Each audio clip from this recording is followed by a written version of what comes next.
Our mixed year of weather continues. It is raining now, but more warm weather is on the horizon, which means things are going to grow more.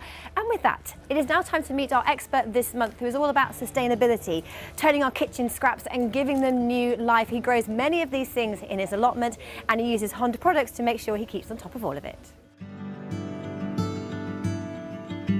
I am here with Paul Anderton, one half of the Two Dirty Boys. Now, the weather has just been so crazy so far this year. We have just gone from extreme to extreme to extreme, extreme cold in April, extreme wet in May, then June has been warm. How has it been for you? Because I know you've just got an allotment. We have, yes. So actually, you know, we're on our second allotment plot now, so we know something about allotments. Ooh. And that's what we do on our Instagram. So, you know, we've been charting what's going on for years now. But yeah, this year was particularly turbulent. And, you know, I think everyone that has an allotment, they're used to there being changes. Every year, something's a little bit different. One year you say your tomatoes are fantastic, the next year they fail. So I think part of working a gardener allotment, you're always used to changes and failure and turbulence. But I think, you know, the big thing is if it's wetter, if you're not ready for that, I think things can go horribly wrong. And we've now got an opportunity as we move to a new allotment plot to think more about how these changes in the weather, how we might be able to fortify ourselves against them in time. So I'd say that looking at the year ahead, if we're going to have the same amount of rain next year, we probably need to think a little bit more about how we mitigate that. Yeah, exactly. And I know at the very beginning of the year, I actually have an allotment too. It's my very first year. It is not going very well because obviously nothing can be planted out, and then if you did, it died because it was so cold so early on. So in your world of allotmenteering or in the grow your own community, you know, what were the challenges faced this year and what will they be in the future? So rain is one thing you said, but the cold must be another. Yeah, absolutely. I think one thing that we've learned really is that we have a go. So we don't get bent out of shape when things die and go wrong. And so really I'd say that having a real variety of crops and then also starting things at different times. Many weather challenges. Rain was a big one in May, then it suddenly got warm. Our whole allotment went crazy, the weeds went crazy, and then the grass was so high, like a meadow, and then I was there with the secateurs, like cutting them, but you have slightly more advanced technology on your side. Well, luckily we do, yeah. So this year when we moved to the new plot, Honda lent us a load of stuff that has been so helpful. So from the cordless range, we were able to tackle this. Because you can't plug in at an allotment, can you? That's it. We don't have any electricity. We don't even have any light, you know, and the range allowed us to. Well, we do have the sun, yeah, and luckily it's there all day at the moment. But yeah, we were faced with some really long grass and weeds that were like mega power weeds. They were like triffids, just like absolutely mental.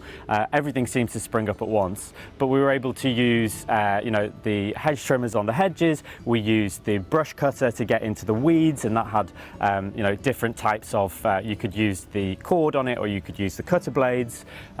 We made a real mess, and then we kind of blew it away with the blower. So, you know, we were able to tackle it. But you're right, like this year was nuts. You're always used to, you know, coming to this time of year and everything seems to jump up. But this year, I think with the rain, it was just particularly savage.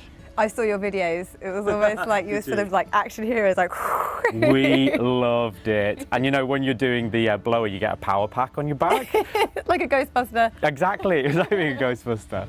So yeah, that's all been really fun. Okay, and you know, as you were saying, the weather has been so extreme and the rainfall in the UK, you know, our winters are already 12% wetter, and the big advice is to store that water in the winter because our summers are set to get drier. What have you been doing with watering at your allotment and making sure that everything is growing? Well, we've got tanks that we can collect rainwater in, which is great, and luckily actually our plot is on the waterworks, so we get access to, we've got water on tap, which is great. But I know that there are a couple of things that we've done to try and kind of work with there being excess water. One thing is to have much higher raised beds so that we're further away from the water table, and that's something we're going to implement in the new plot. And similarly on the reverse side, if we get some dry spells, because it can be so up and down, we've been reading a lot about how we can put more organic matter into the soil, and that's a good way of retaining moisture in the soil. So as long as we've got those two things on the go, we're not so scared. So how are things changing here in the UK because of climate change? We're getting warmer, wetter winters and hotter, drier summers. But when the rain comes, it comes in torrential thunderstorms, meaning that you again have the dry ground and then the flooding. So it causes all kind of problems. But already the winters in the UK have become 12% wetter. And of the wettest 6 years in the top 10, they've all been in the last 22 years in records that go back nearly 200 years. So the trend is obviously moving that direction. And last year was one of the wettest we've ever recorded after the wettest February, which I'm sure you will remember. Yes. Oh, the allotment was a bit of a nightmare. And also we look at extreme rainfall events, so 30 millimetres an hour gives the risk of flash flooding. That at the moment will happen once every 10 years, but under a high emission scenario by 2070, that'll be once every 5 years. So it doubles. Wow. And these are the challenges we will face. What I'm hearing you say really is it's like a forecast of wet, wet, wet. And that to me means more mowing of the lawns, more weeds, more growth. There's going to be an awful lot more work to do on the allotment, isn't there? Yeah, definitely. And that's the thing, you know, grass is one of the biggest indicators of climate change. It's the first thing that starts growing, it's the last thing that stops growing, and our seasons are extending. Wow.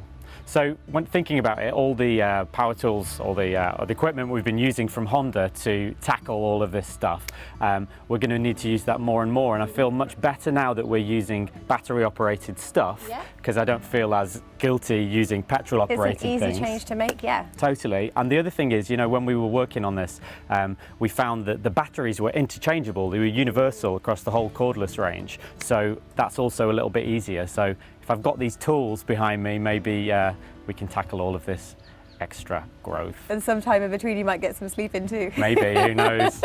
At the allotment though. Get to eat all of your veggies. By the way, I had no idea. What was it, you planted a leek? Yes, well, you know, we've been growing all sorts of stuff from kitchen scraps. So it was a challenge that came along over lockdown because we couldn't go to the allotment at first. So we just started growing stuff from the fridge. Yeah, the reason obviously you're doing that is because food waste is such an issue. A lot of people don't know that a third of all food produced is never consumed, and that equates to 10% of global greenhouse gas emissions, which is 4 times the emissions of flying. Which is outrageous really, isn't it? So I believe it's 10 million tonnes of unused food a year is chucked out in the UK. It's 1 million potatoes a day.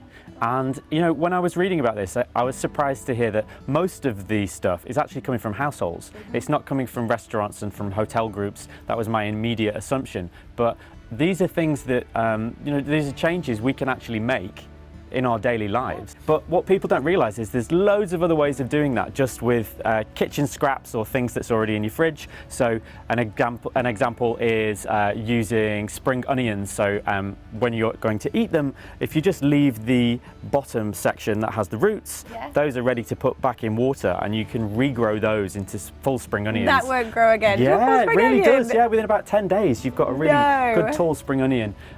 If you eat beetroots, you can save the top of the root where the leaves grow, pop those in water, and grow again, a beetroot. they won't grow a beetroot, but they'll grow all the greens. And the greens are so good to have in a salad over summer, and in the winter you can saute them and treat it like a spinach. You can regrow your leeks, you can regrow all sorts of fun things, and even, you know, like ornamental stuff. Like we've been growing avocado stones and turning them into house plants and giving them away as birthday presents. That is amazing. So, yeah, there's loads of opportunities out there, and you don't even have to leave your kitchen. Yay for sustainability. Exactly, yeah. So what are you going to be doing for the rest of summer in your allotment? It's a time where we're going to have to keep on top of the weeds and making sure everything's watered. So I'll be keeping an eye on the weather forecast to find out what lies ahead, because that's going to change what we do at the allotment. The $1 million question. I know it's the question on everyone's lips. Summer, what is happening? Are we going to have one, or the one that many people want, hot, dry and sunny? Well, sort of mostly yes.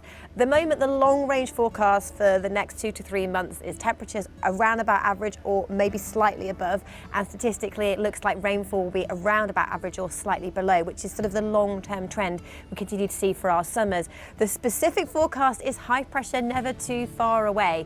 There's the chance of some showers through northwestern areas, but for central southern areas, lots of fine weather with the humidity building, the risk of some thunderstorms, but a lot of dry weather, a lot of sunshine, and temperatures average or above.